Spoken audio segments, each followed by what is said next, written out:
Welcome, folks, to a Zoom edition of Pubcast, our online video recording audio. As always, I'm Wayne. As Darren. I'm Kim. We are still obviously socially distanced, like all of us are.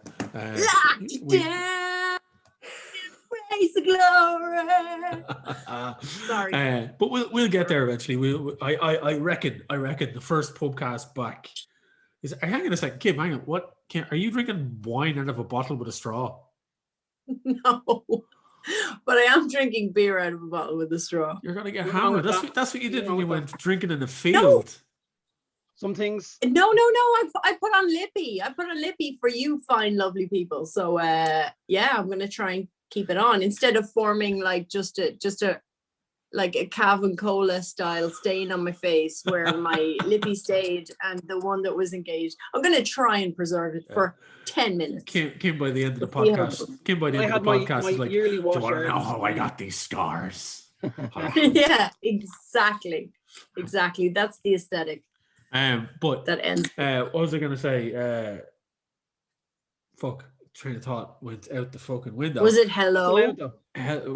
Is it us you're looking for, people? Because no, we are recording you were talking about a regular what it's like podcast. To get back into the pub. I think hopefully, fingers crossed, all the appendages crossed, by year end, we will be recording a Pubcast in the pub. And won't it be nice? I reckon it's gonna be fucking. It's gonna be like chaos. It's gonna be Thunderdome. It's. People are just going to be fucking piling into pubs, just licking each other, hugging each other. Just, it's going to be horrible debauchery. It's like we'll be thinking of the days when we used to just walk in and find an empty table and talk shy for 2 hours. But yeah, I reckon I'm going to go back to being the Red Menace. I'm worried we'll forget what to do. No, I tell you now, Darren, it's going to be like post-lockdown is going to be written by the Marquis de Sade. People are going to be just fucking all over the place. It's going to be horrible. I'd like to order a pint, please. This is a butcher's. Oh, you don't do pints? Oh, no. I reckon even butchers will be doing pints by the end of all of this. I reckon butchers will be doing pints, yeah. They'll get a special pint license for 3 months just to let everybody get used to it. One thing I wouldn't mind doing when it's back that I'm seeing people do now, and obviously I'm against it but when things go back to normal, I wouldn't even mind doing takeaway pints where we get them in a pub and then we go to a field somewhere and just drink them in the sun. You just want to go drinking in the field. Vaccinated. Go with old school.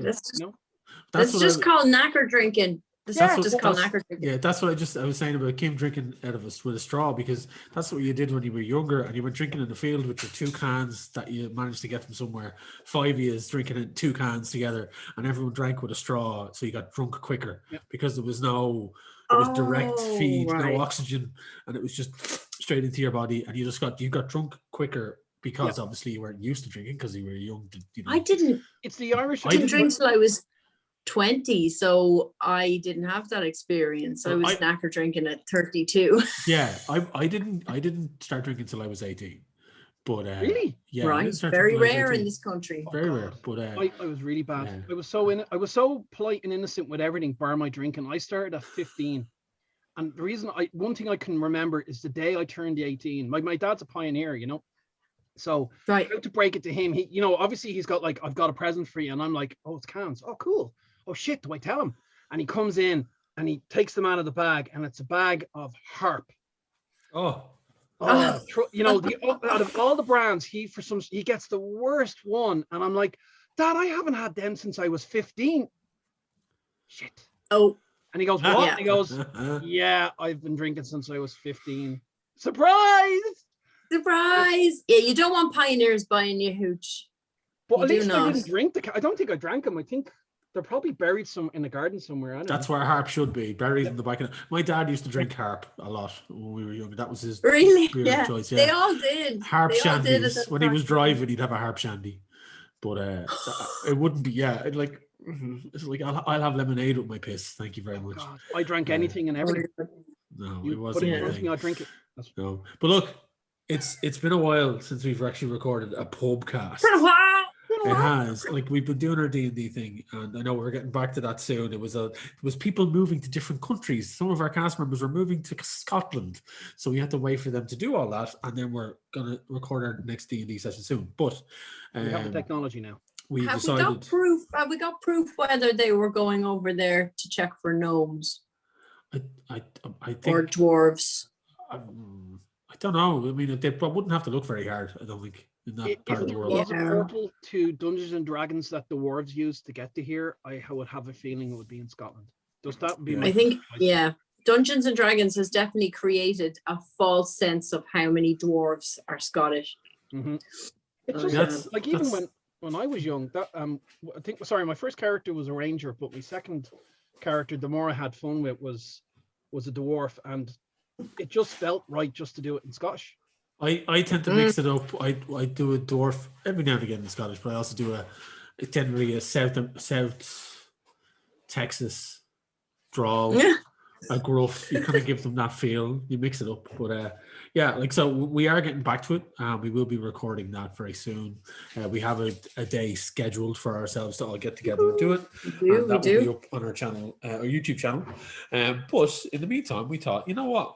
We haven't done this in ages. The three of us haven't sat down with a beer and talk shite about all sorts. And there's been a lot of stuff going on, like a lot of movies dropping, a lot of TV shows dropping, because everything's been pushed online. All Marvel things now are TV shows. So like you've got WandaVision, Falcon and Winter Soldier, and we got a trailer today for the new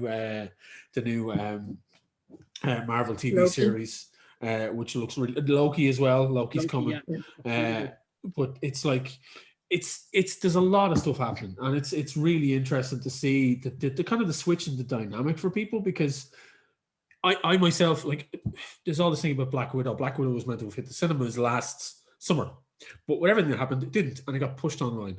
And then it was a case of Disney Plus are now it's gonna hit the cinemas in the States, but it's gonna hit Disney Plus on the same day for a premium price, which I'll happily pay 20 quid to watch the film, because me too. You would have paid 50 quid going to the cinema to see it. I think it's July. Hang on. I think it's the end of May. It's coming out. I think I could be wrong. The dates are a bit fuzzy because they've changed so many times. Let me just check. I'd still prefer to see it in the cinema. Dear God. Oh yeah. I mean, look. But we can't. I know we can't. But it's just that's one movie I really would have loved to see in the cinema. You know. Well. Yeah. I wanted to reward their eventual getting fucking around to it. You know. They took their time. They did. They took their sweet time. The 9th of July this year is when it's getting the release. One film that I am raging I didn't get to see in the cinema, and Irene has actually said to me, maybe they will do a re-release because of the film that's in it, is the Godzilla VS Kong film. Yeah. Yes. Because I saw all the previous ones in the cinema, and we saw King of Monsters in the cinema in the IMAX theater here in Dublin. And it was an emotional experience. It was absolutely phenomenal. Myself and Doc Housemans and a few other heads from Dublin City Comics, because I think it was actually a preview show, and the lads from Dublin City Comics very kindly gave me a ticket. And we went, and we were all just sitting there in the cinema in a big row, just like munching popcorn, this huge IMAX screen, and you know, Ken Watanabe, 60 feet tall on the thing, like, you know, as he should be. Yeah, and it just.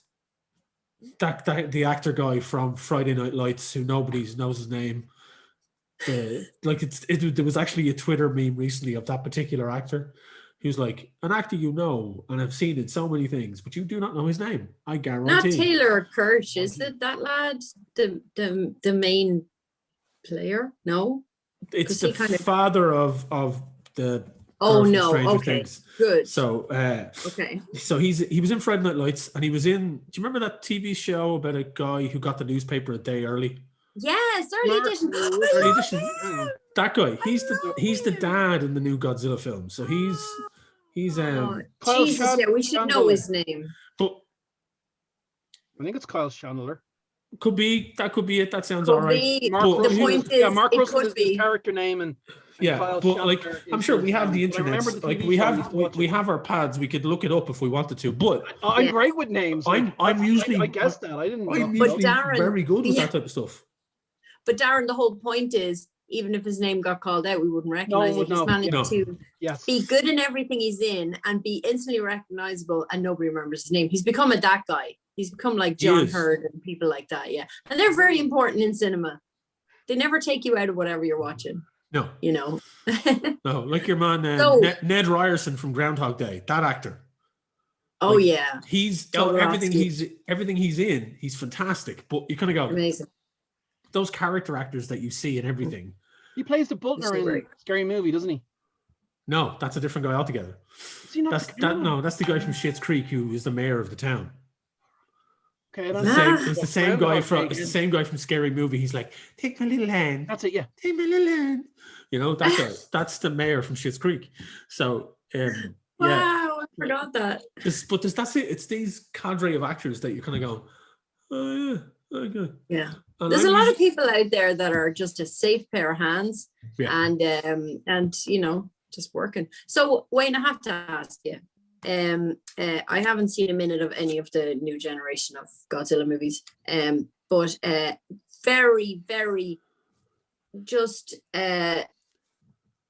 you know, doesn't encompass much. But if you were just going to give me a out of 10 score for all three, where would you be? Well, technically, there's 4 of them because the Kong film comes into the Oh, right, conversation. okay. So, the first Godzilla film is probably the weakest, but that doesn't make it a bad movie. So, No. the Gareth Edwards Yeah, and movie, I'm aware why. yeah, the Gareth Edwards film is very much a kind of a homage to the first original 1954 Godzilla film, because in that Right. movie you don't see Godzilla for most of the film. It's a threat, a looming threat, because it's meant to encapsulate nuclear war, and it is an anecdote for Hiroshima and the Second World War with Japan, and it's a looming threat on the Japanese populace. And then all of a sudden it's there at the end of the film. You see him stomping in over the horizon. The first Godzilla film that we got with Bryan Cranston and what's his face, the creepy guy who played Quicksilver, who was actually married to the Scarlet Witch in Godzilla, and then they played brother and sister in the next fucking movie they're in. It was really weird, Oh, that movie. Evan, what's his Oh, I job? did not Oh know. no, the other one, Aaron Taylor Johnson. Yeah, that's the one. Right, okay, So okay. lockdown has zapped me of remembering actors' Yeah, names. that's but, fine.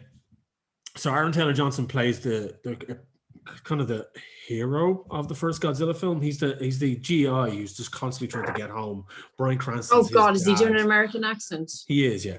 Mhm. And Olsen is his wife, and he's constantly getting back to her in San Francisco, I think is where they're based. And the whole thing is his journey back to that part of the world while Godzilla is encroaching, fighting the Mutas, which are the mutated creatures that have come up out of the earth. The whole thing about Godzilla is that he's the balancer. If there's an imbalance in nature, Godzilla will come along and fuck it up so there's a balance is restored.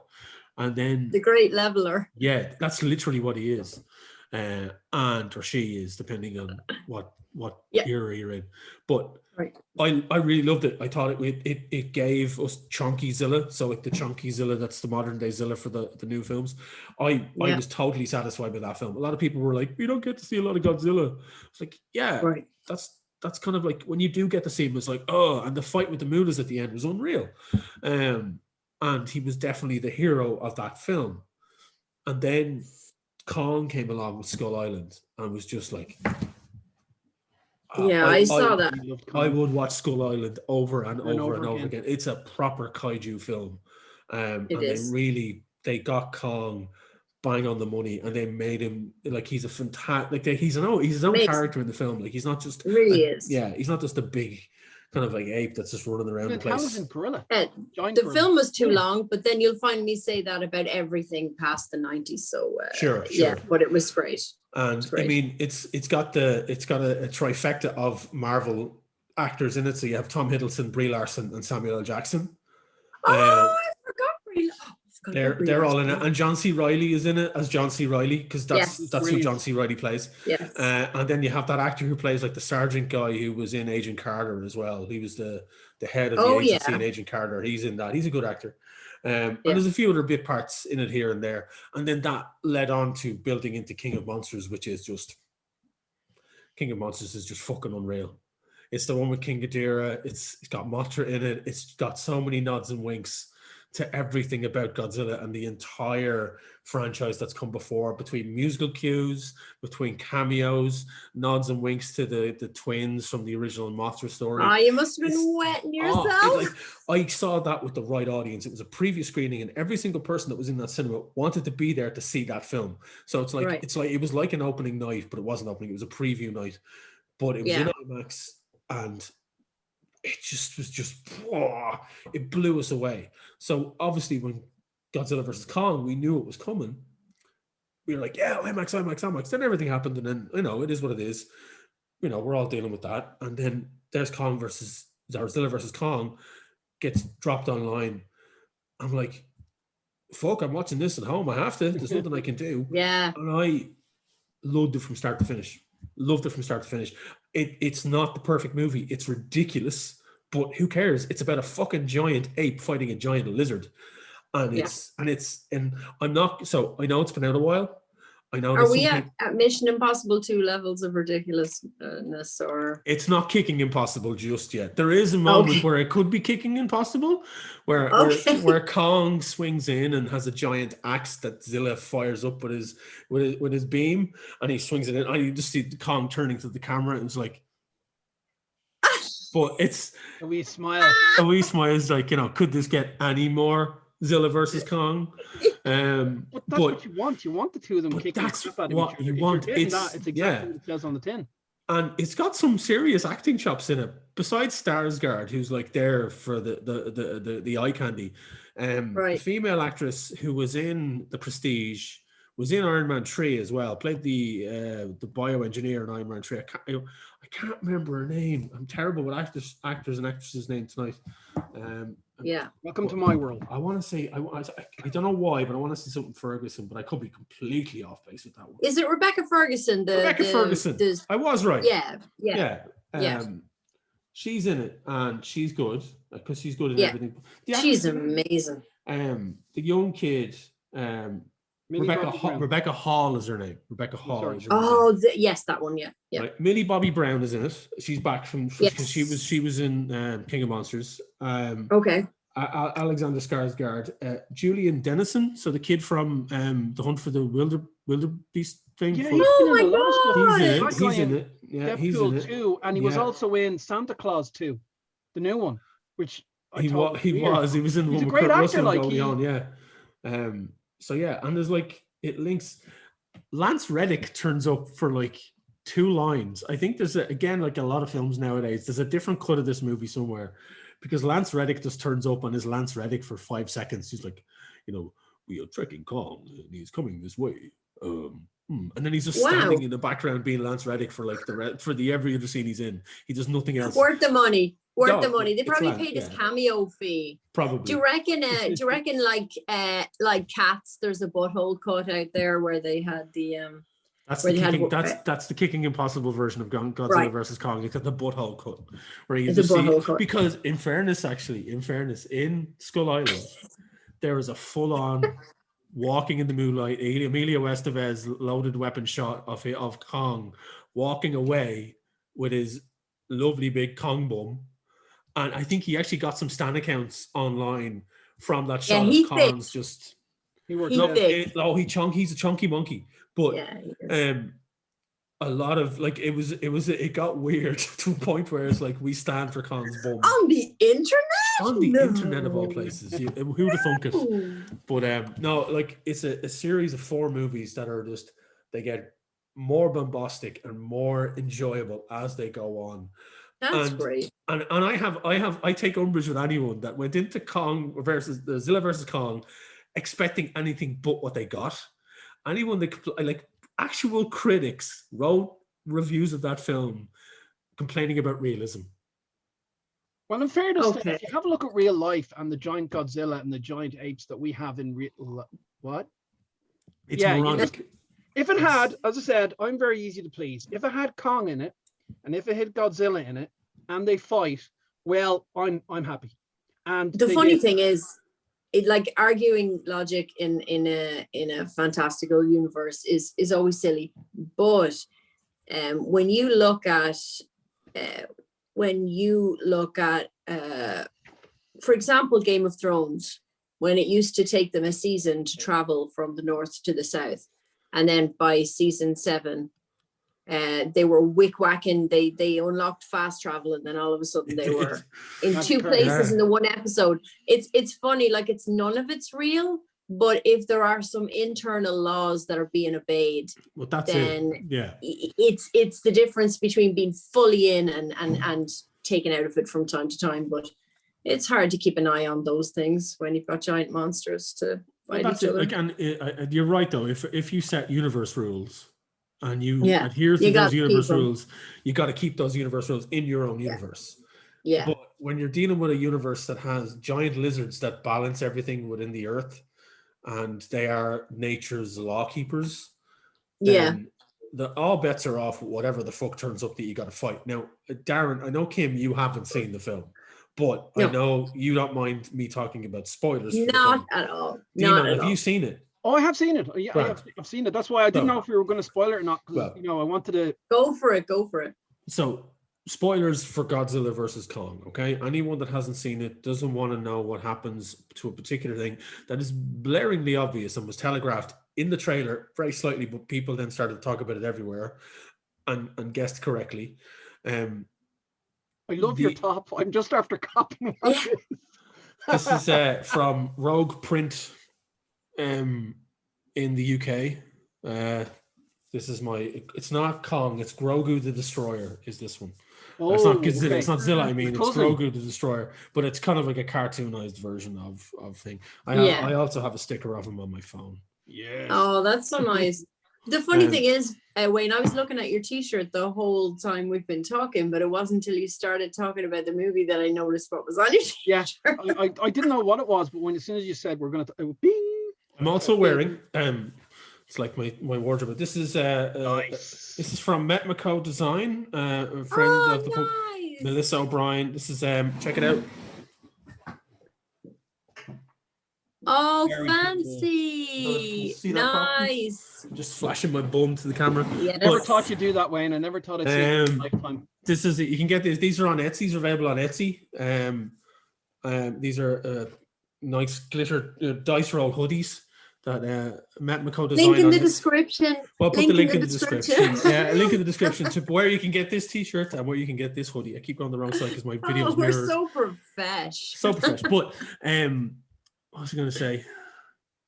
You were going to talk about an occurring in the movie that was telegraphed from the trailer. The trailer. People guessed. You were going to talk to Taryn about it. Yeah. So, obviously the title doesn't give anything away. Godzilla versus Kong. That happens quite a few times in the film. At least 3 times in the movie, they have a bit of a scrap.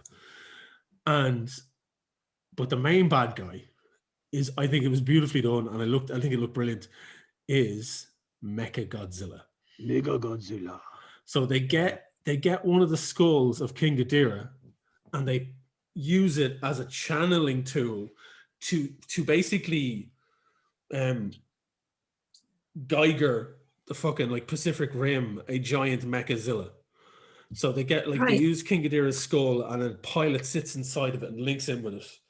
And then that's linked into a system that connects to Mechagodzilla, and that's the human equivalent to what the humans try to build something that will take down Godzilla. And at the start of the film, Godzilla is attacking these bases and killing people, and the scientists are going, "What the fuck is going on? Godzilla's our friend. What's happening? What's happening? He doesn't do that."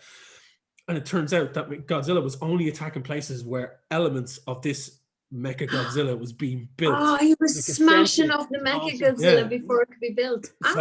So he was hearing signals being boosted from Ghidorah or King Ghidorah around the world, and he was going, and where the fuck is this? And whenever a signal went off, he'd go and attack that place and just destroy it, because that's not meant to exist, because Ghidorah was from fucking space. Yes. So I love how when they were thinking about so where are we just going to have a metal chair, and someone must have said, no, we're gonna put the chair in the skull.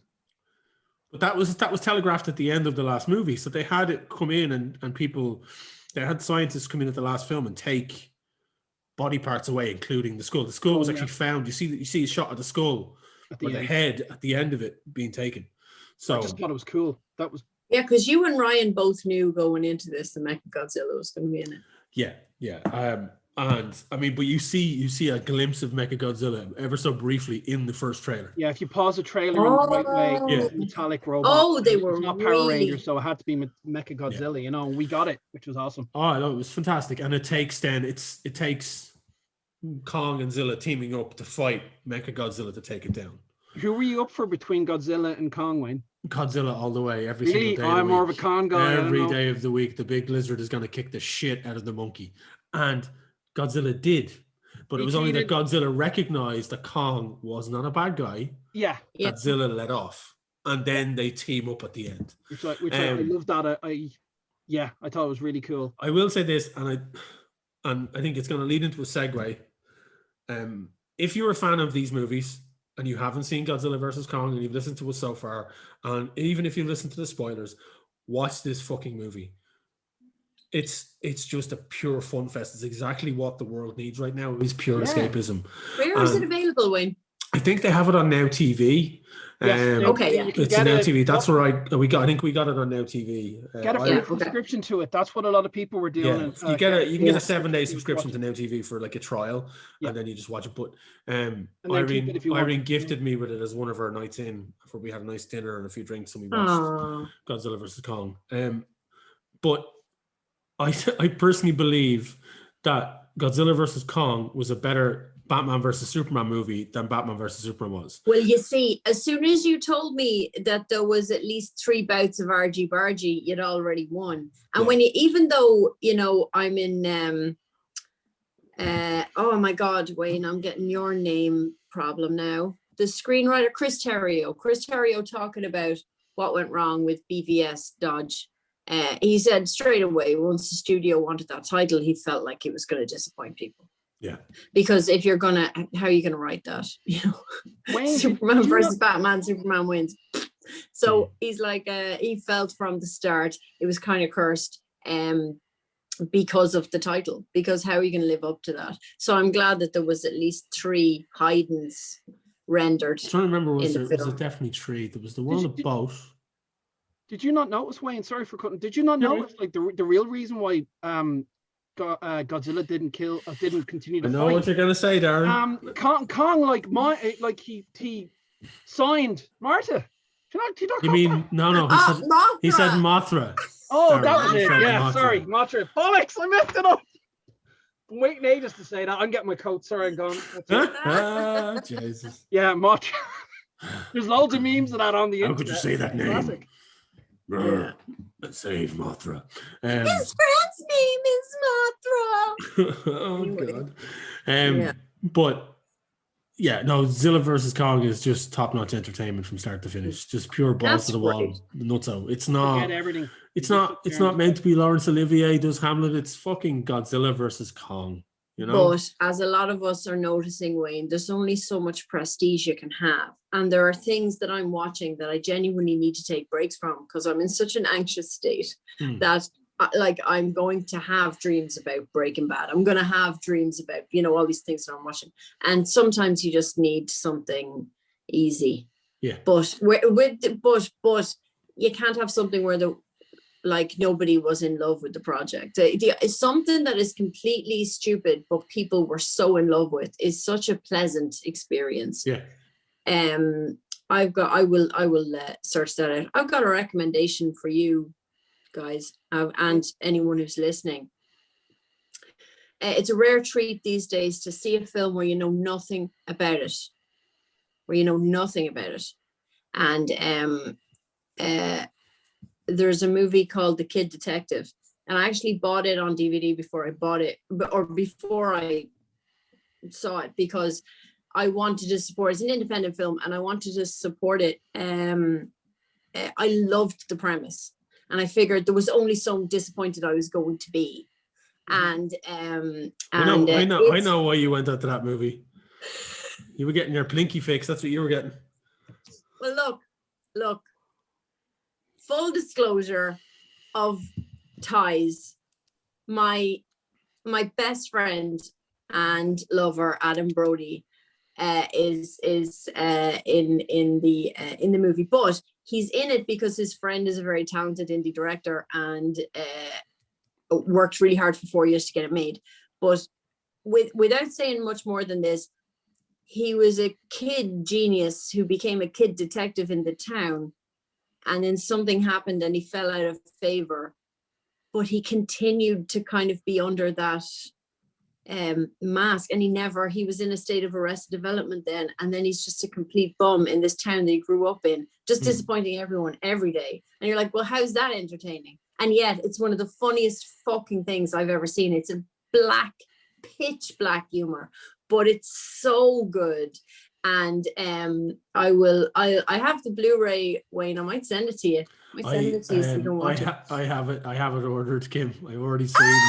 I saw the trailer a while ago, and it popped up on my radar, and then I forgot about it, and then I saw the trailer again. I was like, oh, I fucking better order that. So But it's a real treat, and I just say to anyone, like, I can't remember the last time I saw a film I didn't know everything about before I watched it. And it's just a treat. It's just an old-fashioned, well-told story, and it's just great, really good. I have a similar film that I watched only today that I knew nothing about. I knew it existed. I knew it was tipped for a load of awards, but I steered away from trailers. I steered away from synopsises. I didn't look it up. I just watched the fucking movie, which is a rare thing nowadays. Like you were saying, like it's a rare thing that we get a film. Yeah. What? Yeah. There's too many spoilers in them there hills. Yeah, no, you're right. The film is The Sound of Metal. Oh, which I've heard about from award season. Yeah, so it's tipped in the award season, but it's like I haven't seen it. Like I've seen other people mention it on social media, but I haven't sought out trailers and stuff. I hadn't actually seen the trailer before I watched the film.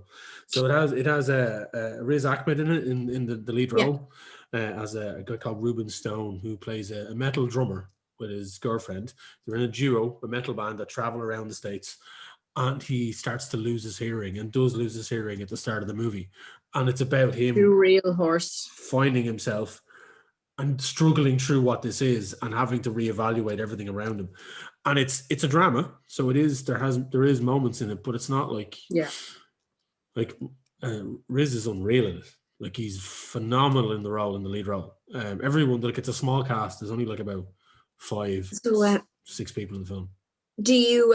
Is it a more nuanced portrayal of the anguish of losing your hearing than Bradley Cooper pissing himself on stage at an awards show? Yes, defo. I'm in with the audiologist on Thursday, by the way. Really? I had a nice level of denial. Tom knows I wear hearing aids, but don't wear them often enough because I was good at lip reading, quite good until Bane. Anyway, once everyone started wearing masks, it got a bit tricky in work. And so I said, oh, well, you have this level where you're like, well, if I just put my hearing aids in, it'll be fine. So then one day I put my hearing aids in and I got halfway through a phone call and I had to rip them out. I'm like, fuck. That was my saving grace, and I have to go and actually do something about it. I highly recommend this movie. It gives a solid insight into what it is like to lose a sense, and in particular to lose your hearing. And obviously, when it's your job, like when it's your life and your art and everything, it's full on love in it. Like, I mean, it's solidly linked with his relationship with his girl, and it's just it's phenomenal. It's a phenomenal movie. Tour de force performance, very much not a comedy. It's not that it's a hard watch, but if you're not in the right mental space right now to watch a film like that, it's not a film you watch. Yeah. But it is a phenomenal film, and I hope Riz gets at least noticed by this, because he is a fantastic actor. He's amazing. Yeah, he's amazing. He's a fantastic actor. I think we all know this up close and personal. Meddlers are truly the finest people on the face of this planet. There isn't a single person that is obsessed with metal or horror movies that isn't the sweetest fucking nicest person. I don't know what it is about these busy, aggressive genres that just attract the smartest, most sensitive people. It's amazing. It's amazing. Same can't be said for dance music or Fast and Furious movies, but you know, we try. Well, the Fast and Furious movies are going into space with Fast and Furious 9. I can't wait. They are strapping Ludacris to a rocket car and off he goes. Him and Tyrese Gibson. It's going to be marvelous. Brothers in space. It's going to be 2 hours of not caring about anything and just watching to see how they interact action with cars. It's brilliant. I bet they have dice, and one has got like, you know, loads of like different action things that can happen, and the other one is what car it's got just loads of different cars, and they just roll them. It's barely about cars anymore. Vin Diesel is losing it. He is losing it. He's like, posting pictures of himself on Instagram being looked over by Paul Walker's like spirit all the time, and it's like, really? lad, you have to, it's let him rest. just have a wee peek in on his Instagram there, Wayne. He is a loony. Like, I want to. He was one of the first celebrities to come out as like back in, you're talking, excuse me, a good few years ago. Yeah. He was one of the first well-known celebrities who was a tough guy. Yeah. Who came in as a big D&D head. Mm-hmm. Yeah. You can disavow him now and put all your cards on Joe Manganiello, because we don't need I'd happily put all my chairs on Joe because he's just fucking, he's a legend. But Vin, if that's what Vin is doing, where he's all like, you know, Walker is looking at him from the great beyond. He's doing those. That's what they're probably doing. They're probably shooting Ludacris and Tyrese Gibson into space to find Paul Walker. That's probably that's the plot of Final Fantasy 9. Final Fantasy 9? Fucking Final Destination 9. No, hang on. Fast and Furious 9. Fuck me, the alliteration.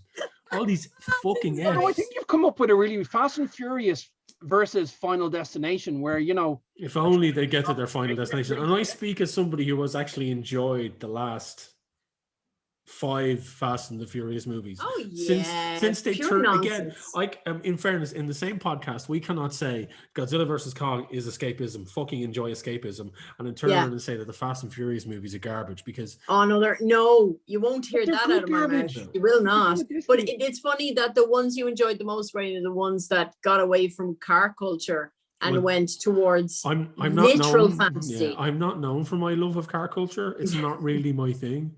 I'm, you know, it's but as soon as it became heist films, and obviously when Jason Statham and The Rock turned up, so much they made it so good they got their own fucking spin-off. Come on. Yeah. You know, but well, I'm sorry, if Michelle Rodriguez shows up anywhere in a tank top, I am on board. Yeah, and like they killed her off, and then they decided to bring her a couple of times. With everybody, like, but like, I mean, look, it's the Marvel universe. It's like anyone who dies can come back. I wouldn't be surprised if Thanos shows up in these fucking movies at one point. Say so. You know, but it's, who cares? Like, they are pure escapism. They're mental nutso. They embraced their jack shitness. Yeah. They leaned heavily into that. They were like, "Fuck it, put the pedal to the metal," literally, and off they went. You were speaking of escapism. Yeah. Not on a whim. I've been listening to a lot of Big Finish production stuff while I'm jogging.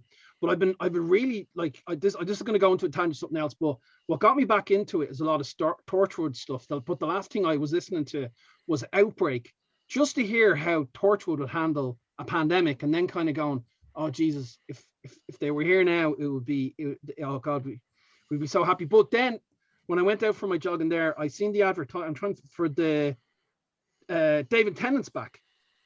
David Tennant's been back for a while.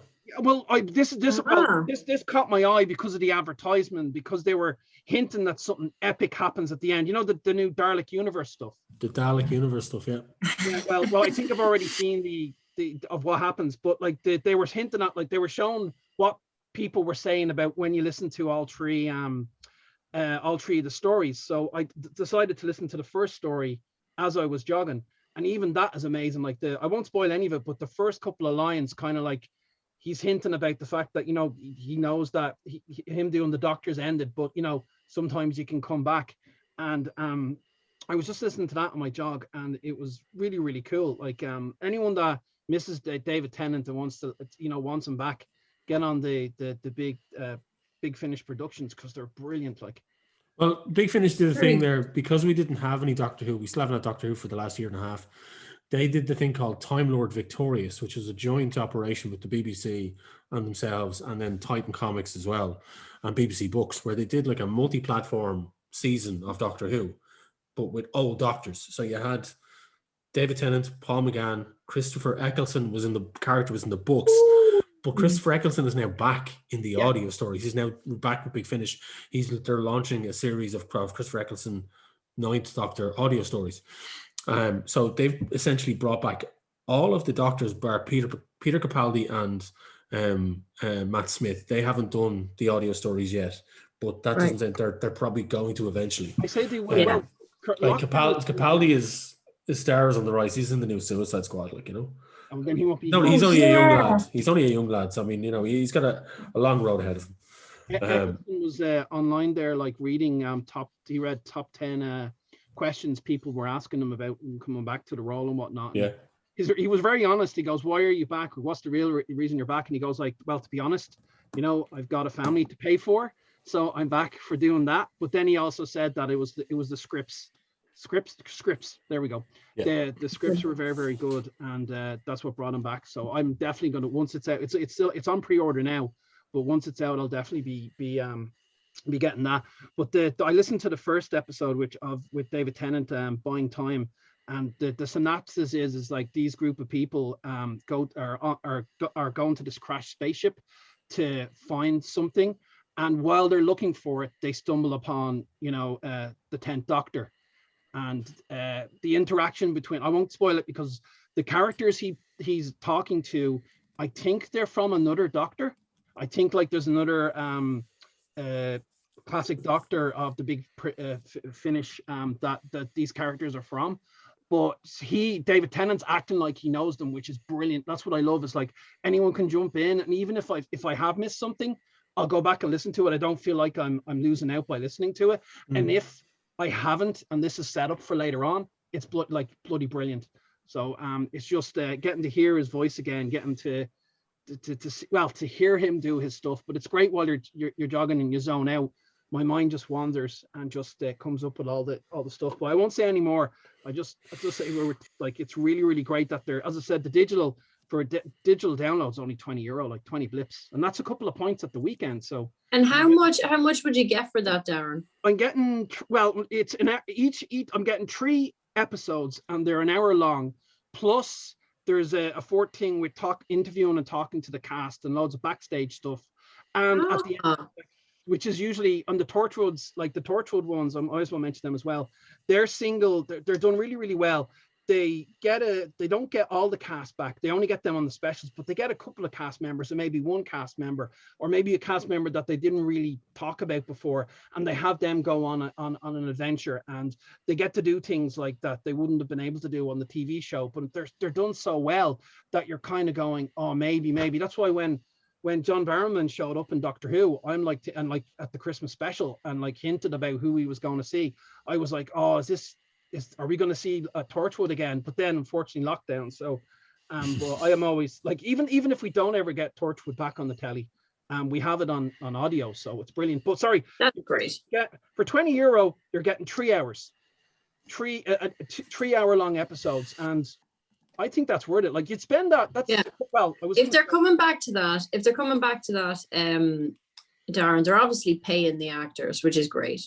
Yeah. So, which is why they're getting everybody back. So they're obviously making money on it, and I'm delighted. I like to see people producing content and making money for it.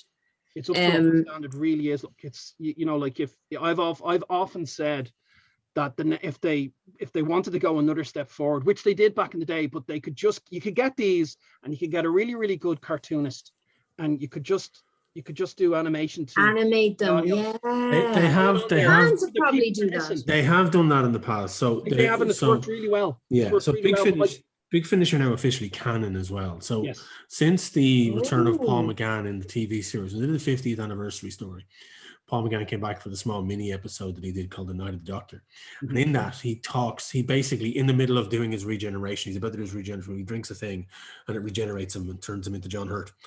Just as he's doing that, he toasts and he toasts all of his companions from the Big Finish audio stories, which instantly made them all canon. So every story that he's involved with those companions, and he has more after that, but it's now considered that Big Finish is canon within the BBC universe.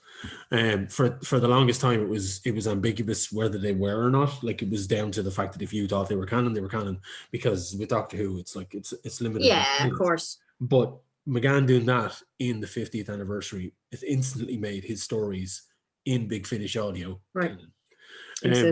But Big Finish have been the mainstay for Doctor Who fans for the longest time, and I'm one of them. Like, I buy their stuff as often as I can. I either get digital download, and sometimes I splash out and I get CDs or I get box sets. But I did recently there was an eight Doctor story called Stranded, which is, I think the second part of it came out there now, where he's stuck in London. And it's his story of him being stuck in London, which they've done before with Doctor Who, but this is with the 8th Doctor. Yeah, your Doctor so well. Yeah, and the Time Lord Victorious thing was fucking huge. It was massive. So you had actual books, comic books, magazine strips, audio adventures, and then in London in 2021, later on this year, I think it's September, they're opening up an interactive event. That ties in with Time Lord Victorious. So it was again, like everything, it was meant to happen last year, but so it has been delayed. So there is a timeline on the Big Finish website, and you can Google it and find it. It gives you the Time Lord Victorious timeline, which is just a story that spans multiple doctors. So it's Paul McGann's Doctor, David Tennant, and Christopher Eccles's Doctor, and it spans those 3 doctors, and also Tom Baker. Tom Baker's in there as well, in an audio adventure. I didn't want to Google it. Well, sorry for cutting across you again, but I've seen the fact that Tom Baker's there. Is it him as his doctor, or? Yeah, him as his doctor. He has in the Stranded story I was talking about, he turns up as the curator from the 50th anniversary. Nice. So the thing about Big Finish is that they're able to do all that, and they have a contract with Tom Baker, so he's continuing to record audios from his home. They all are. So they've all done audio stories from their homes during lockdown. They have little odd recording booths. There's a great photograph of Sophie Aldred, who played Ace, the 7th Doctor's companion, and she's literally under her stairs, soundproofed her stairs, and she's got her microphone and she's just recording. But they've all done that from their homes, so they can continue to work for Big Finish, and they keep continuing to produce audio adventures, because the quality of the stuff that they're putting out there is fucking insane. Like, it's full on audio plays.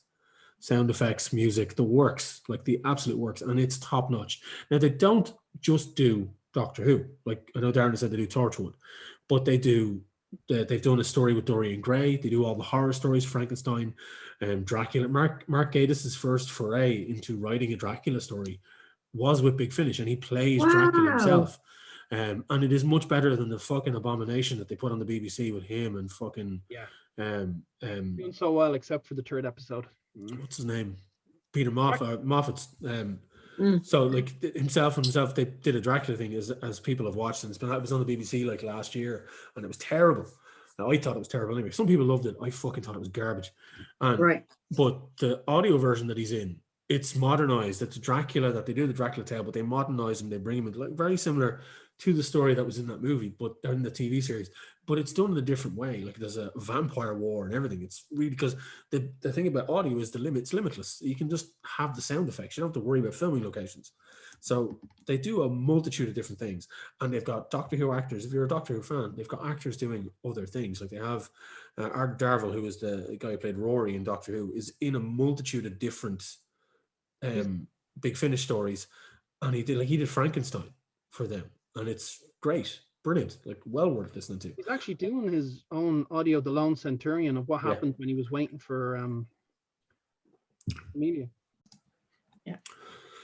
So, there's been so many things I've been watching and rewatching. It's comfort, like pure comfort for everything, and also gaming as well. There was a major thing that PlayStation did. They announced that the PS3 and the PS Vita and the PSP store was going to close, and then everyone scrambled to download all their shit. And then they realized how much of a mistake it would be to close those fucking stores, and they backtracked them and were like, right, we're just going to close the PSP store. just the PSP. So PS Vita and PS3 are going to stay open, because I went and I got my PS3 and downloaded all of the games that I could fit onto the hard drive that I really wanted. Like what, Wayne? Twisted Metal. Okay. It's a driving game, isn't it? Twisted Metal, yeah, it's a driving game of cars, cars right. and guns and shit like that, and ice cream truck with a clown head bobbling at the top. Yeah, I remember that. Yeah.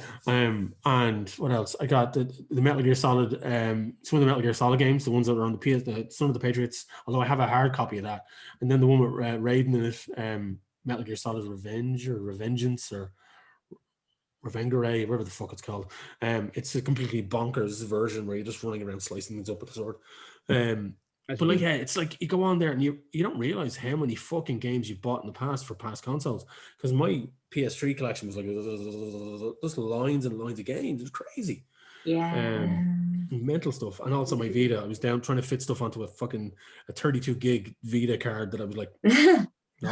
But the beautiful thing about it is that you can download Vita games onto the PS3 and they'll sit there and you just plug your Vita in and install them from the PS3. Wow. Yeah. So there you go. And now they've gone back and said they're closing. My ESB bills, my electricity bills, after I got rid of the PS3 and got a smart box to play DVDs and Netflix on. Holy shit. The new unit was 4 watts. Was the power it needed to operate, and the PS3 was 150 watts. Wow. Yeah. My electricity bill literally went like that overnight, because I was watching Netflix on it and I was playing Blu-rays and DVDs on it. Was I playing Blu-rays on the PS3? Yeah, probably. Yeah, you would. Yeah. So that was night and day. And like the thing was fucking hot like half the time. I don't know why I thought it was going to be any different, but it's built to deal with, fast graphics and network gaming. And here was me, watching a cooking program on it. It's not really what it's meant for. I'm up to it, lads. So I have to say, right, we're talking about David Tennant. Staged has been one of the most realistic things. Like I know they're hyper representations of actors and themselves, but I just thought that was lovely. And Tennant is going into the bank in that grey hoodie and them baggy shorts. I'm telling you, that's it for me. That's the one I was waiting for. That was it. Stick a cherry on it, it's done. That's the image. Anyway, then when you were talking about Peter Capaldi, I was thinking about how exciting that James Gunn's Suicide Squad looks. Yeah. And how embarrassing it's going to be for everyone who works on the other one. Yeah. David Ayer is trying to get his Snyder cut out. And they're like, no, stop. Please go away. It was like, you could just, the instant reaction was like, jog on. Just buy any like lockdown exclusives. Like I bought tickets to live shows that I knew I wasn't going to be able to attend because they were going to be 2:00 in the morning on the night before the only day I work. So what do you mean, like online shit? Yeah, like some of my favorite podcasters are doing live ones just to get a taste for it again, and I knew I wouldn't be able to go, but I've been buying it. I've been supporting the Lost Art lads. Support those lads. Definitely. And have you been doing anything like that? Throwing dollar bills at people you love to keep them alive? Well, the Lost Art ads for sure. I threw a few subscriptions to a few people on Twitch, even though they don't fucking use Twitch. Very good. There's a lot of gamers and a lot of like podcasters and YouTubers and different people that I would follow. All of a sudden started to stream and do different things too. And in fairness to most of them, a lot of them were doing it. They weren't doing it to keep themselves afloat. It was like, this is what I did before. I'm just doing it, and then stuff went to charity. So, but the Lost Art ads for sure. And if anyone doesn't know who the Lost Art are, check them out. It's Gar and Paul, 2 very good friends of the show, and they have a fantastic online radio show. Basically, that's what a podcast is. Wayne, no, these are actual. It's an actual radio. They play fucking music, and live. they're great and they're funny fuckers, and you can interact with them on Mixer, which is another kind of streaming app for audio, and they will interact back with you. You have full-on live conversations, very much like a Twitch show would, but they use it as an audio show, so there's no video involved. They're the best kind of music snobs as well. Where they come from is a place of love, but you're not going to get your bullshit opinions past them. No. Which is great. But like it's definitely check out the Lost Art. I mean, I don't know. I think I haven't really subscribed to anything and paid anything out of like the idea of watching something live. I tend to watch a lot of things recorded because of my timetable and everything that I do and my work and everything like that. So I need to be able to jump in and out of something whenever I want to. So I'm the worst at saying, "Oh, you're streaming at 2:00 in the morning. Have fun with that." Yeah, toodaloo. Well, Wayne, the one thing is like Twitch streamers and YouTubers and podcasters are one of the are some of the luckiest people on the planet, because they were unbothered by a lot of what was going on. It just meant that everyone else is forced to be home like they are when they're doing their stuff. But for you, you're an IT guy and also do a lot of techie things with people, so you were able to make yourself as busy as fucking ever. Yeah. How many games and things have you got going on at the moment, apart from us? I have 5 separate sessions that I'm running. You're a mad joke. Plus a Hero Quest session. Now, when I say I've got 5 running, I'm running 4 of them, right, which includes Hero Quest, and then I'm playing in another one. I'm actually playing a game of Dungeons and Dragons, which is a rarity for me, and I'm thoroughly enjoying it. Declan Duty from Romancing the Dungeon is running a Curse of Strahd game, and he very graciously let me jump in, and I'm playing a warlock rogue called Gregor Hronovich. And he is an old adventurer. He's 55 years of age and has managed to survive that long in the world. Nice change, isn't it? He's like, I figured I'm going to make a grumpy old adventurer who just doesn't get involved with anything. He's like, somebody comes looking for somebody to do a quest, like, I am not interested, fuck off. Like he just gets on with things and just sits in the background and drinks his beer. That's why he's only level 6 and he's 55. So that's how that works out. Right.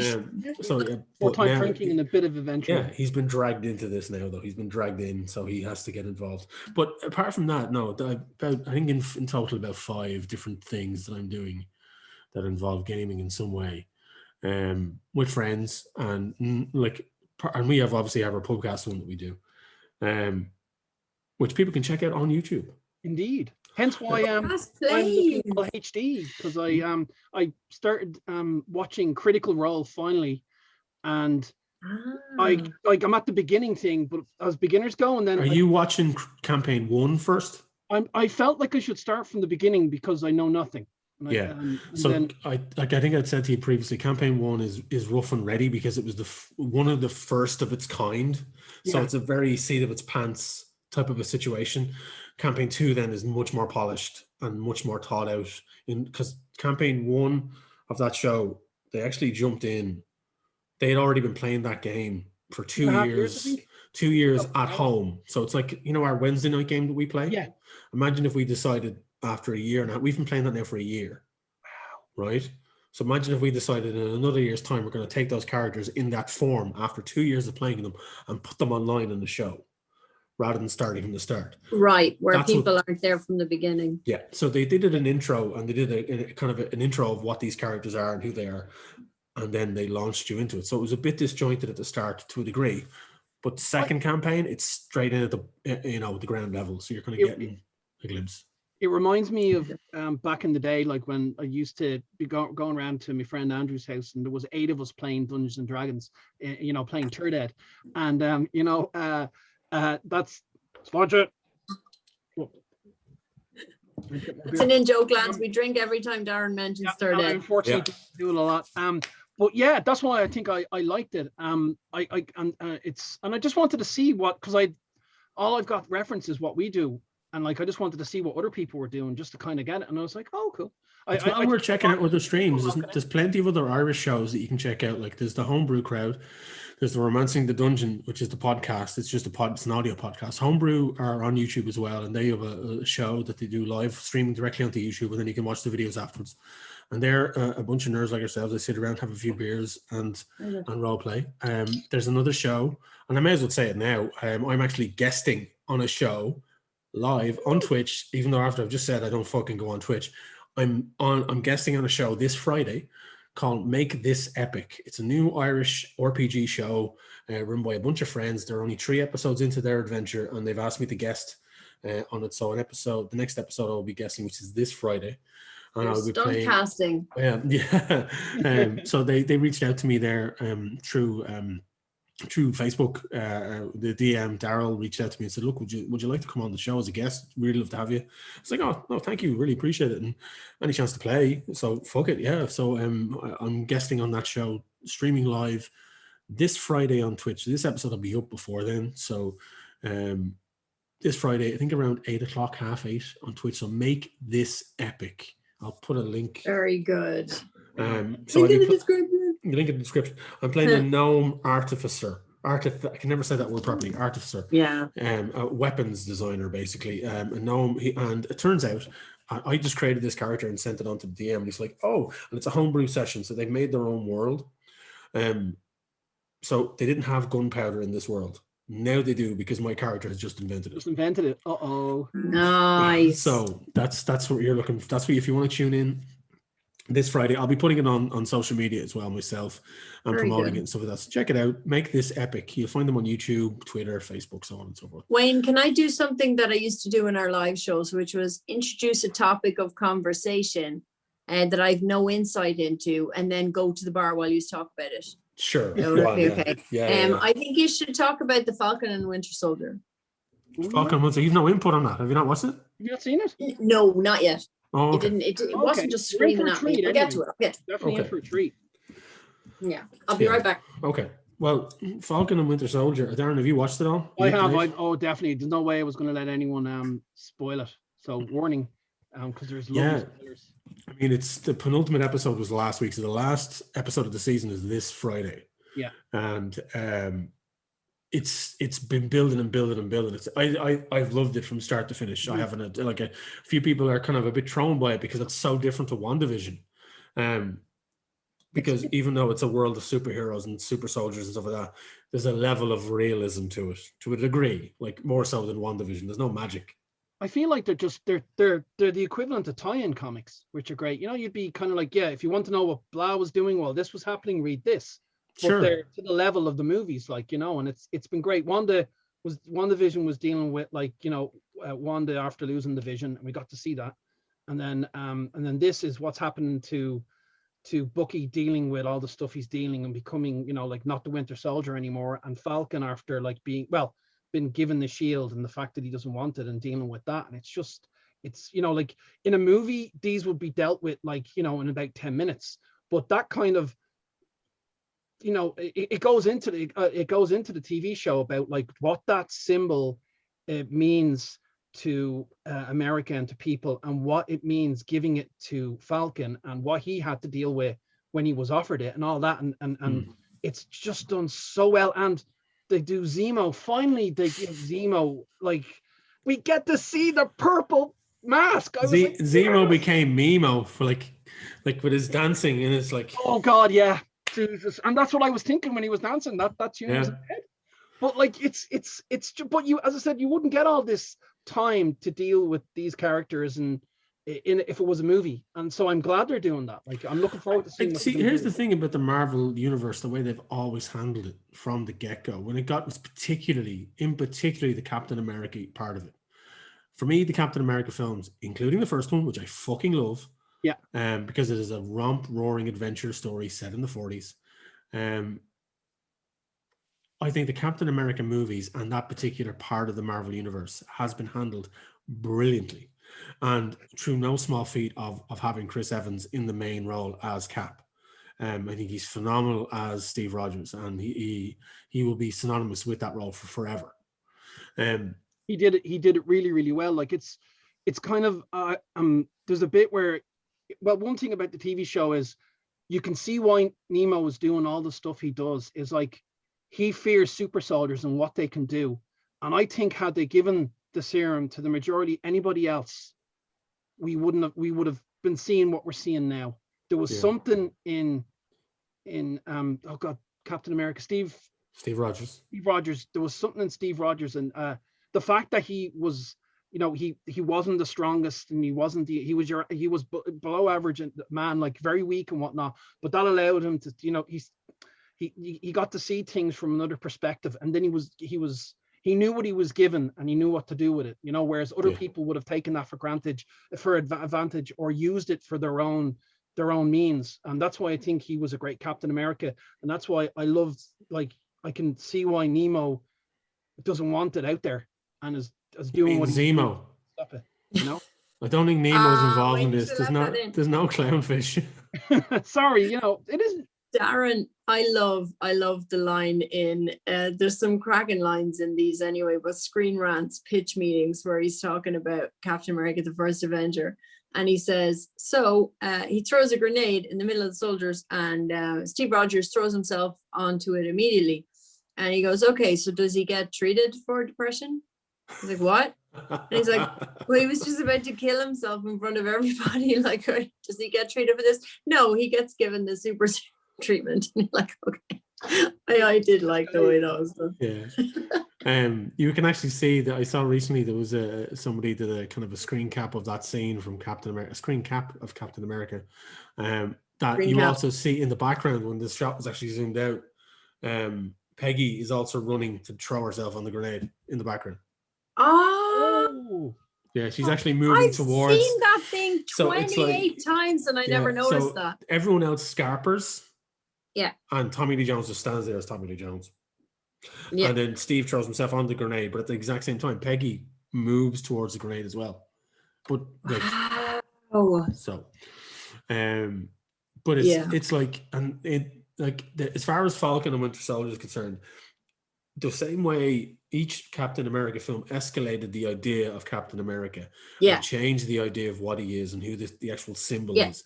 And he got 7 movies to do it, He got a lot of brain. Yeah. He did, but if you just look at the trilogy of Captain America films, which a lot of people think are the cream of the crop, particularly Winter Soldier. Yeah, me too. You get the Winter Soldier, and Winter Soldier is just, it's so good. It outborns Jason Bourne. It's so, like, the way it's put together, the way Chris Evans leads that film, and you have the intertwine and the introduction of Sam, and how Black Widow was given a bit of a redemption arc, ever so slightly, when she kind of latches on to Steve and becomes his friend. It's just that journey. Mm-hmm. And then with Civil War, then it's the principles of Cap versus the kind of the overreaching arm of what America becomes. And that continues with the Falcon and Winter Soldier. They start to pick apart, particularly now with the way America is, the structure of the story and what they write about and talk about in Falcon and Winter Soldier is so topical and so on the nose. Oh, that's great. And they introduce Isaiah, the very first Captain America, the Black Captain America, which I was so surprised they did that. I was like, whoa, they're actually going there, where they bring that character in and they show the shit that he went through. And they kind of tell his story, and they challenge Sam with the idea of a black man being Captain America in the America that we now have. And the whole thing of like saying, the whole of like the meme, so many memes about this particular series, but the one of like what America thinks it is, and you see Steve Rogers, and then what America actually is, and you see the John. Lovely, so you see those two different Captain Americas, and it's like, this is the point of it. That's what it is. Like, he's like this enforcer rather than some form of symbol that stands up for everything that the American dream technically is. Yeah, a bright shining light no matter what's going on. Yeah, and never lose sight of itself. Yeah, and that's like and this is how genius they've handled Captain America in the modern age. The idea of that symbol, when they said we're going to make a Captain America film, it's like people are going to, how is this going to be approached? People aren't going to. Yeah, it's going to be a bit hokey, bit corny. We're not going to take this very seriously. Like, it's going to be looking at America going, yay, look at us. But it wasn't. It was America taking a magnifying glass and going, yeah, look at us. Yeah. And that's what Falcon and Winter Soldier has continued to be.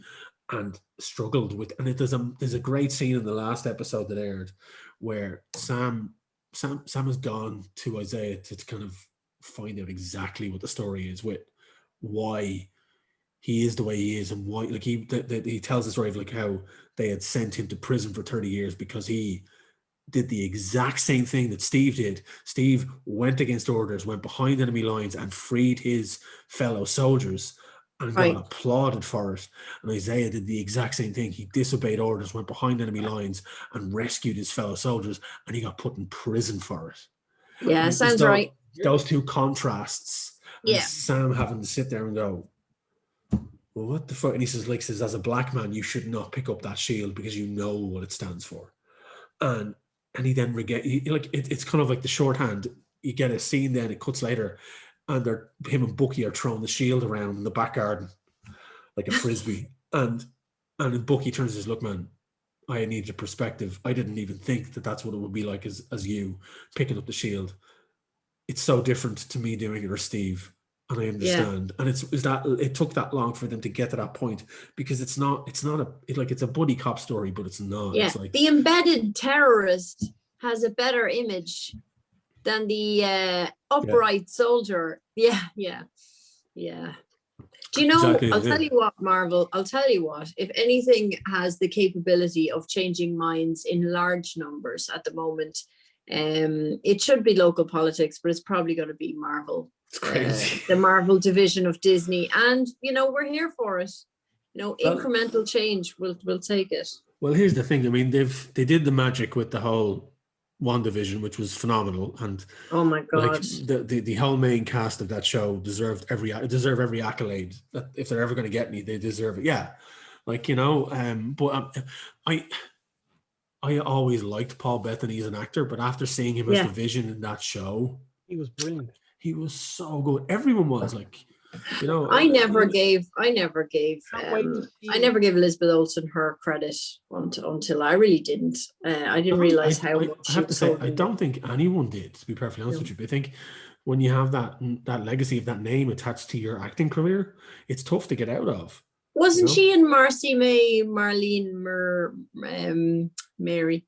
Marcy May, Marlene. But anyway, the people who saw that know that she can act. But yeah, she did a film.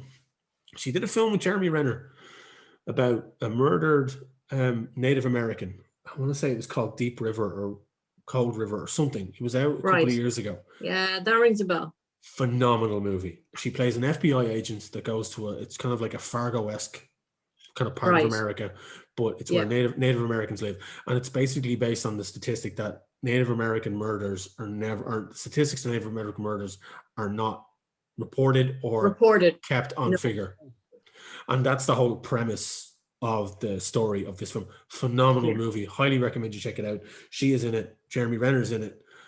It's one of those films that they made around the time of when everyone was making these Marvel movies, and these actors got to kind of do other films that were smaller. But it's just, check it out. It's really, really good. And again, she shows her acting chops in that.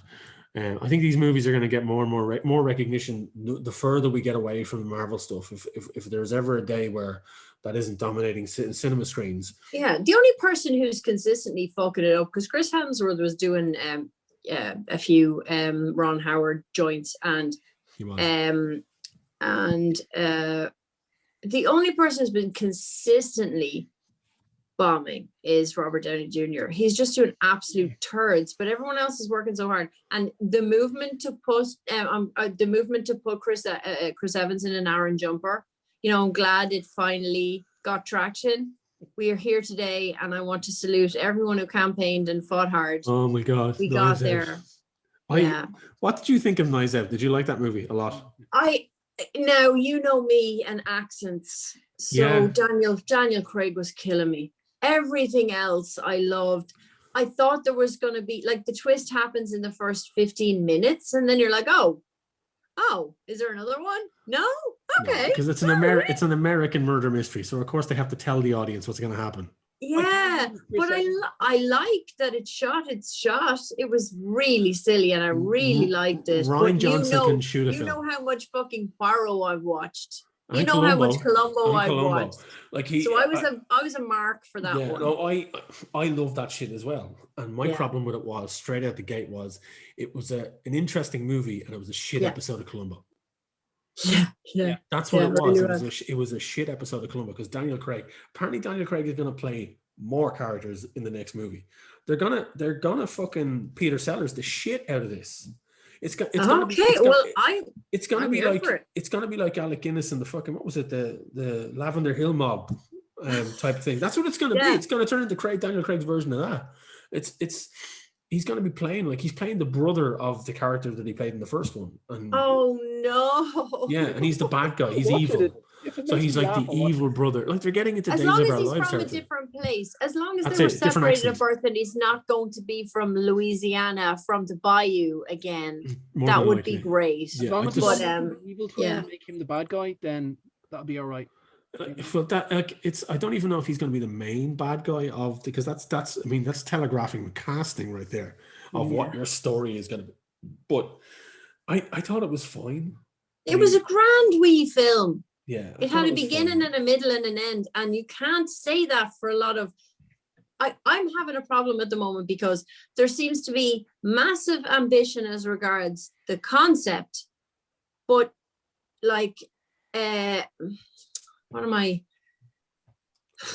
They're not prioritizing just a meaty story. Just Sure. Like a film begins and then things happen and then it ends. Like every film that people talk about that they're deeply passionate about, they can tell you what happens at the beginning, they can tell you what happens in the middle, they can tell you what happens at the end. The 3-act structure. I don't know what is going on. Oh, I sound like such an old fart. But like people are trying things. People are really trying things. Like, Jupiter Ascending came out. Like things are trying to happen. Look, I'm a Wachowski's mark with the best of them. Yeah. Come on. Just in general, like what happens at the beginning, what happens in the middle, and how does it end? Can you just do the rest? But I feel like I think it's all Christopher Nolan's fault. It's Christopher Nolan's fault. Of course it is. Christopher Nolan all along. Yeah, and I'm gonna have if Mooney and the lads are listening to this, they've just turned off because I give out enough about Christopher Nolan to them, so But the reason we give out about him is because we love him, because we know what he does really well, and he needs Hitchcock's wife. He needs George Lucas's wife. He needs someone in his ear just going, now, hold on a minute. How many women are in this? And sorry, what does she do? Yeah. And okay, so why does that happen though, that bit? So yeah, I'm with you here. Why does this bit happen? It's that one scene. I think an actor did that on YouTube recently where he just said that one scene in the Christopher Nolan film where people Michael Spicer did it so good. Yeah. But and again, I think I've done this so many times. I don't want to sound like a broken record at this point. No. It's a case of Christopher Nolan he's like Quentin Tarantino does the same thing. He has a library of films that he's watched in his head. And he has taken parts of them and put them on the screen. And like you said, marginalize certain genders or certain races or whatever. Yeah, I didn't mean to start out there. But you've wound me up and you've just set me going. Sorry. But one thing I will say is we have a friend who's a director. And I wouldn't mind having an informal Nolan chat. And I think I'd very definitely be the color commentator on that. But I would be interested. Who are we talking about here? Who are we talking about? You see, I'm purely a consumer. You're a creative, but JT is a director. He's an actual director. Funny you should say that. He's a Nolan fan. And he talk about winding someone up and letting them go. I wouldn't mind having an old chat about that. So here's the thing. I was speaking to Jamie there 2 days ago. Right. Jamie has agreed to come on the show with Colin Griffin, another fellow animator and director. Right. And talk about animation and film production and all sorts. We're going to do a special episode that we're still trying to work out the timeline and when it's going to happen and who's going to be on the episode and whether it's going to be like all of us together, 5 people on a Zoom call. I don't know about that. And I, for a start, I love the podcast, and I would derail it, I think. No, not necessarily. So I'd be sitting here going, well, look, like I normally do. We need that too. Well, that's what I should be doing in that company. Well, look, Sherlock. Sure, listen. I think I'll talk to Jamie and talk to Colin. We've agreed that they want to do it, and we're going to see if there's anyone else in the film industry who want to get in. But excellent. We're going to do a special episode in the next couple of weeks, a Pubcast, where we talk about animation production, because I've roots in that as well. From way back when. It's been a long time since I've worked in animation, but I kind of remember how it works. But I have a funny feeling when me and Jamie start talking about movies, the Nolan conversation is going to come up, and he's going to give out to me for being a Nolan hater. I'm not a hater, you know. Both of you. It's informative. Like I've strongly disagreed with you about things in the past, but you and me have definitely strongly disagreed with Jamie in the past. And yet It's been a very good conversation. I enjoyed it. And the annoying thing is 6 months later, when you think of something he said and you realize he was right. So irritating. That hasn't happened to me yet. It happened. I think I'm too, maybe I'm just too, I'm too much of an equivocator, and I'm just like, maybe I do remember there was a Pubcast Christmas special where you two talked about like a Star Wars movie. I do like that's how Kim's face is frozen. So once we have more information on the animation special and just general, that particular thing that we're doing with Jamie and Colin and whoever else may be involved, I will put it up on social media and make more people aware of it, and we can get the word out for that. In the meantime, and just to while we're obviously doing our Dungeons and Dragons thing, so just to let people know what the situation is with that, we haven't been recording because Ryan and Naomi had to move to a different country, and we are waiting for them to get settled and get all put down. So we're going to get ourselves sorted and get back online. But we have a date of around May the 2nd that we're going to record the next episode. So that is coming. I've been getting a few messages asking about where it is. And yes. Oh, that's a good sign. Yeah. It's a good sign. I mean, look, I will say this. I want to say thanks to the huge boost that the Irish role-playing community that have given us over the last while. On Twitter in particular, there was this large push for kind of like groups that are doing Irish streams. And a lot of people very gratefully, they mentioned ourselves. And I was talking to Daryl today from Make This Epic, and he talked about the fact that he said, everyone knows who you guys are. When I mentioned to the group that you were coming on, everyone was like, oh my God, deadly. We love the Irish Pubcast. So that was a nice buzz to get. So we really appreciate that. Any support that anyone's given us over the last while, because it makes it all worthwhile for us to do. We're doing it for fun. But it's nice to know people are watching, because I've started watching. I can't watch myself, but I've seen how much joy watching other people play Dungeons and Dragons can be. So I'm hoping that people are enjoying watching us play Dungeons and Dragons, and it might inspire people. That the best thing is when you hear that someone does heard about Dungeons and Dragons, went and watched stuff and is now doing it, because especially now it's the one thing that I hope a lot of people are able to do, if because you can't get out there, but at least through Dungeons and Dragons you can. True, I mean, it's not even just D&D. Like, there's so many different RPGs you get there. You can do this Call of Cthulhu. There's also Darkblade. There's Pathfinder. There's a fucking metric fucked one. There's your own homebrew stuff you can do with GURPS, which is like a dice rolling system that you can find online information about. That's all free. Wayne, pen and paper stuff. So, could you explain something to me? Sure. What is Roll20? Roll20 is a website that facilitates multiple platforms for role playing. So it's got a built-in system where you can present and show maps, the group chat system, audio chat, video chat. You can do dice rolls within the application. So it's free to sign up to, and it's been around for donkeys. A lot of people use it. I recently played, a friend of mine, Adam Kelly, ran an Aliens RPG game with myself, Mooney, and Jamie. Not too long ago. We did about, I think it was 3 or 4 sessions for it, and we ran it through Roll20. That was the last time I used it. I hadn't used it in a very long time. And it's getting revamped because for a while there it had an iPad app that was just garbage. It didn't work, but now it's getting, as far as I'm aware, it's getting revamped, and they're redoing it because this type of stuff has become so popular over the last year and a half, 2 years. Loads more people are getting involved in it and getting into it and doing it like as a kind of a social outlet, like this, like us talking online on Zoom or having the audio, like doing the podcast this way.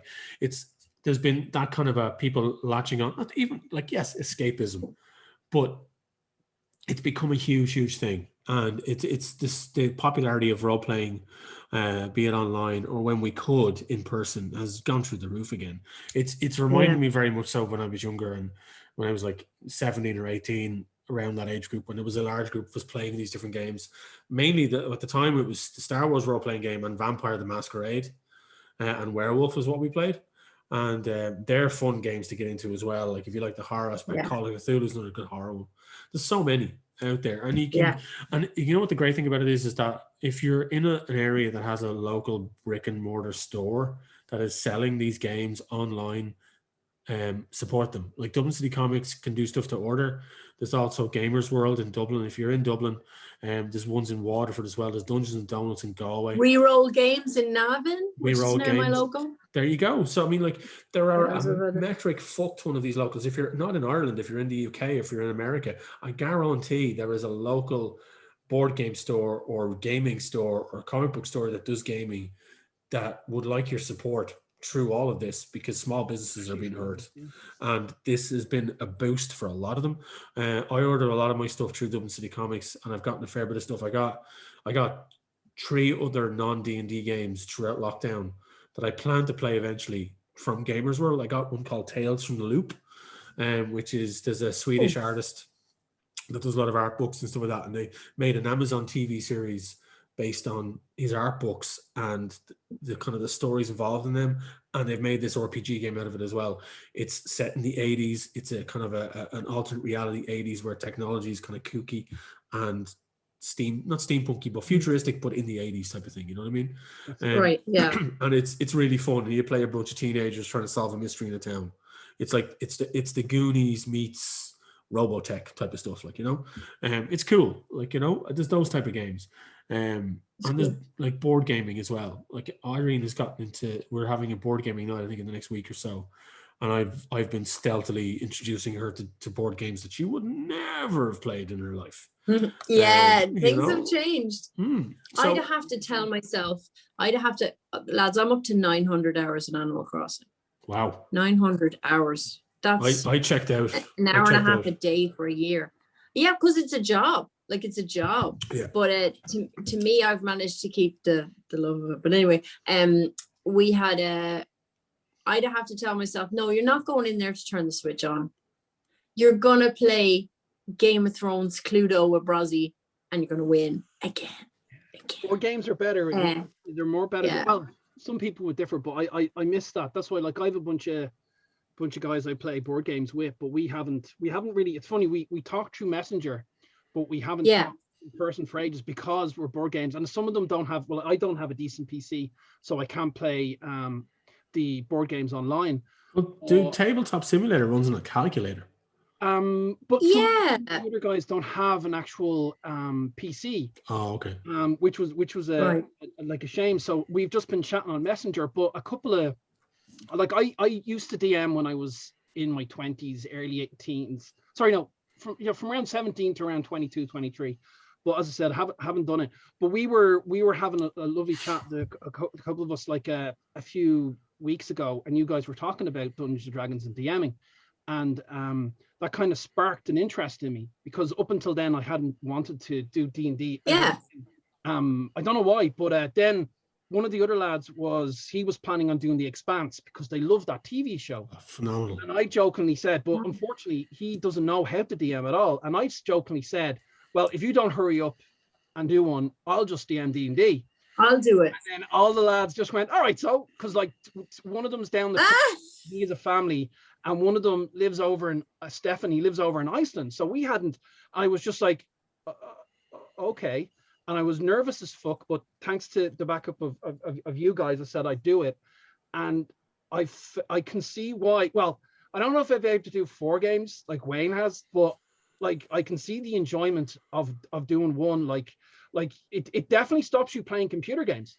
I don't play computer games because no, I don't want to do computer games. I want to sit there and I want to draw little crappy maps and I want to do research and I want to come up with ideas. I briefly I threw in a line into one of the games called The Sisters of Fae. They were just one of the bad guys that didn't show up to this event because the party was going in.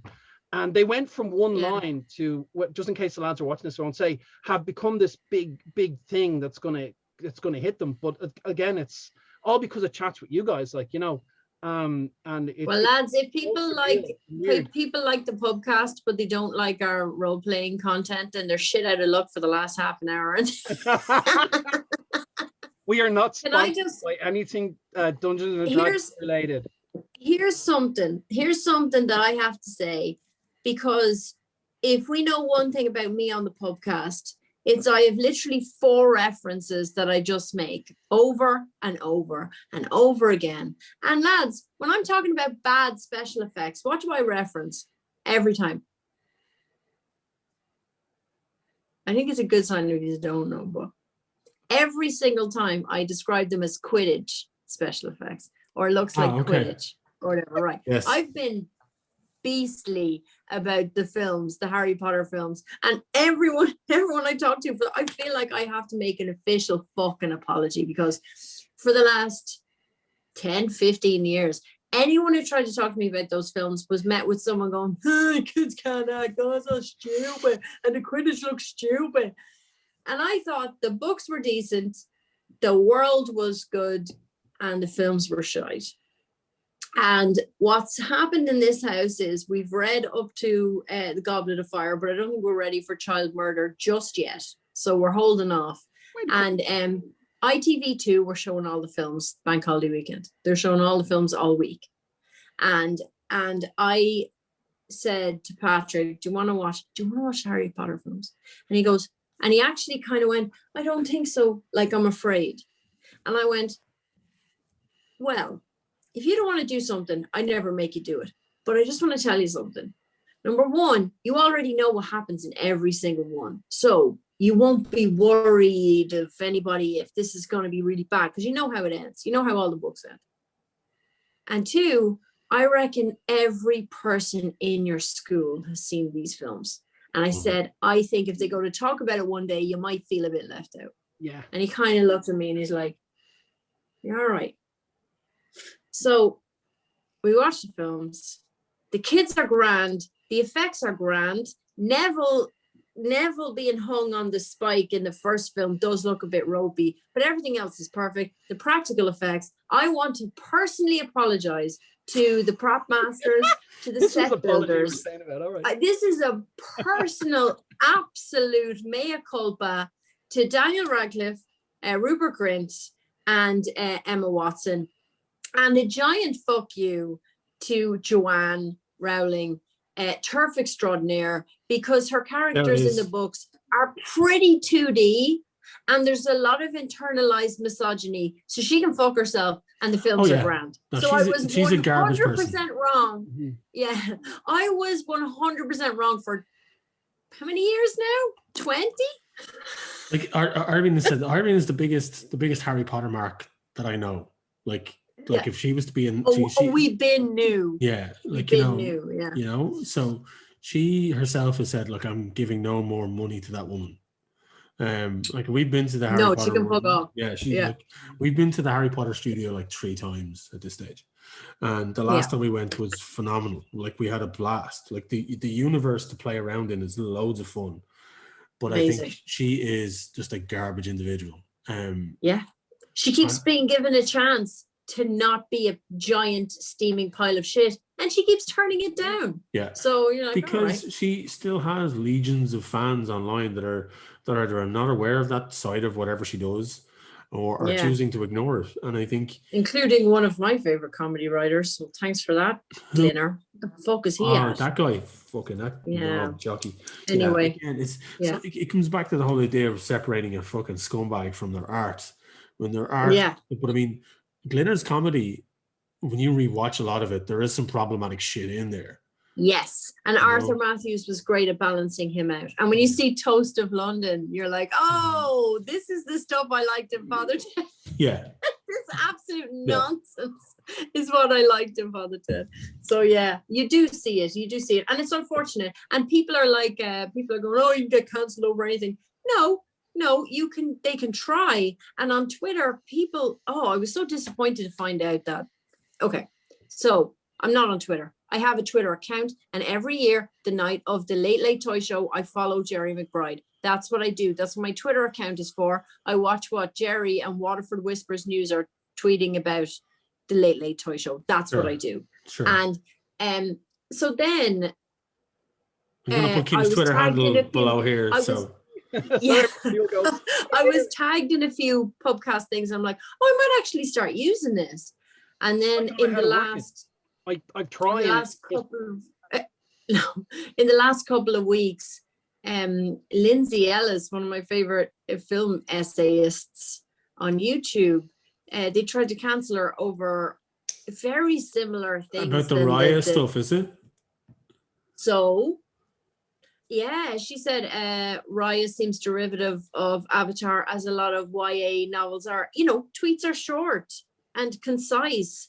And what she got is rampaging white people telling her to listen to POC voices. Yeah. And then a load of Asian people going, we don't give a fuck. There was like, two art directors were Southeast Asian and everyone else wasn't. So, but they started pulling up everything from her past, which is fine. Stuff that was weird in different ways or whatever. But the one thing is like any woman on the internet, you've got the Gamergate lads that are trying to get rid of you all the time. But at least they're just telling you to kill yourself. Yeah. They're not chiming in. They're not white people chiming in, telling you to listen to people of color. That happens. Like I know ScarJo gets a lot of shit for that, for like the getting cast in roles. Like, and it happened a lot around the Ghost in the Shell movie. Yeah. And I remember watching this interview with a Japanese audience after coming out of watching Ghost in the Shell, the Scarlett Johansson movie, and they were like, "Yeah, it was grand," and they were like, "But people in the West are complaining about the fact that Scarlett Johansson is being cast in this film," and they all kind of looked at each other and were like, "Yeah, she's a fucking she's a robot in the movie. Like, what's their problem? Oh, they're saying that your culture's been stolen," and they're kind of looking at each other. And if you know anything about Japanese culture, everything after the death of the samurai, everything after the war, you look at that particular segment in Japanese culture, everything after the war is everyone else's culture. They literally just took everything and went, we'll have that. Rebuilding themselves through kind of new images, whatever. Yeah, and I know I'm a straight white guy on the internet talking about this type of shit, but as am I, as I've pointed out. You won't find a bigger or wider guy than me. I find it really hard to swallow when some fucking weeaboo white guy with a blog, that has been going on and on years about his different fucking fantasies about Rey from Evangelion. It's like, look, I get it. ScarJo has been cast in this movie that predominantly was an Asian character and is called Major Kusanagi in every other iteration. But in every other iteration of the story, it was produced in Japan. This was co-produced in America, in Japan. With the creators. The unfortunate thing is, you need stars these days. And unfortunately, there's not enough fucking POC stars. We're getting there. But if you need someone to sell your movie, the financiers are saying you need someone that's going to get people in here on the first day, no matter what your story is. But I think when we're talking about like people like Joanne getting cancelled, if it doesn't stay on Twitter because the crimes are too bad, so it gets out, everyone finds out about what a garbage person they are. But the mini Twitter cancellations are going on all the time, but they don't take because there isn't enough there or whatever, or sometimes there's no incentive for them to take, but they don't leave Twitter. So it's just a whirlwind going around Twitter all the time. And I'm like, I don't know if I'm going to be able for that. So I don't know that I was last week. I was like, maybe I should start using my Twitter for the podcast. Thing, folks, I think you both should, because or get into try and giving it a go, because I've recently started to kind of, for the longest time, I dip in and out of Twitter for what it is, and I didn't really understand how to use it. And I think I figured it out. One thing I did, now you guys don't have this worry because you don't use Twitter a lot, but my follow list, people I was following, was fucking huge. Yeah. Like, it was massive. Yes, of course. Filled with. There's a lot of clever, funny people on there. Well, a lot of it was garbage. A lot of it was like movie accounts of films that came out 10 years ago and haven't tweeted in 10 years. So, but it's all about analytics, and it's all about kind of the numbers and stuff. So I cleared out over 2,000 accounts from my follower list. Oh my God. Over the space of a month, I systematically went through it and cleared it out. And then I started to kind of just use it for certain things. Artwork, comic books, and RPG stuff. And that's it. Yeah. And then the algorithms kick in, and the right people that you want to see and the right people that you want to see you start seeing your shit. And people start seeing you, liking your stuff, retweeting it, all that type of stuff, right? And the proper interaction happens. You can cater your audience, and you can cater who you're talking to on every piece of social media. It's like, I know everyone talks about an echo chamber, but Twitter, a lot of stuff slips through the cracks. You get people that are like, you think, oh, there's a really nice concept artist that I really admire and I want to look at their stuff. And I would like, and they have it in their Twitter handle that this is what they do. And you go on there and all they're doing is tweeting about like charities and tweeting about, social injustices, and it's very little to do with art. And if you're not following them for any of that stuff, and you're not seeing what you want to follow them, you just unfollow them, and that's it. It's done. Like, you're not taking away from what they're doing. They're doing what they're doing. But if you're following them thinking, you know what, I'm going to follow these guys because I really, really like their art, and that's not what they're posting, then you just go, well, I'll see you later. And it's, similar sort of things. So you do have to, it took me a long time to wrap my head around what Twitter is. And the only thing is, Twitter is now as big as it's going to get. Nobody's joining Twitter now, apart from me and Darren, obviously. But like, that's where it really starts to take off. Back. Yeah. Oh, right. Okay. So this is the new dawning of Twitter. Gotcha. It's like new. It's like new Coke. Yeah. No pressure, Darren. We're going to save the whole thing. We're going to save them from themselves. But he's got Insta, so he's like way ahead of me. Darren's got all of his Warhammer paintings up on Instagram, and if people that like Warhammer paintings should be following Darren, because it's good shit. I haven't done much in a while, but I've been building terrain, so that takes time. It does. I'm happy with I'm happy because anyone that is liking me and following me I've got a small group, and I mean small, but I know that they're it's surprising. Devotees. They're there for you, Darren. They're there for you and what you're doing. It's to get that army painted, to get it's that little bit more of you can do it, so I like you can do it. Yeah, but look, I mean, folks, we've waffled on so much about so many different things tonight. It's us. Never. God. With our reputation. It's been that type of a podcast, and we're getting back to it, and we will. Long may we continue to do this, and long may we eventually get to the point where we're sitting in a pub and we're doing this properly, and there's ambient noise and there's clinking of glasses, and we don't have to worry about, is your microphone, you're stuttering, oh I can't hear you. What? That's we'll all be crowded around an iPhone once more as we record. But for now, this has been Pubcast. I've been Wayne. I've been Kim. Good night, Darren. I said it, but I interrupted Kim. Yeah. Give us another one. I've been Darren. There we go. Folks, check us out on YouTube, Facebook, Twitter, Instagram, the works, Fluffy, the works. Please. We are, all of our information will be below in the link if you're watching us on YouTube, or if you're listening to us on all where the podcasts live, and you'll find us on Twitter at the Irish Pubcast, and you can just type in the Irish Pubcast into any social media and you'll find us. On YouTube, it's Irish Pubcast, and that's where you'll find our Dungeons and Dragons malarkey as well. And until the next time, folks, stay safe, look after each other, and cheers. And everyone drinks when Darren says "Tur dead." We're dead, yes. Yay! And we're all better for it.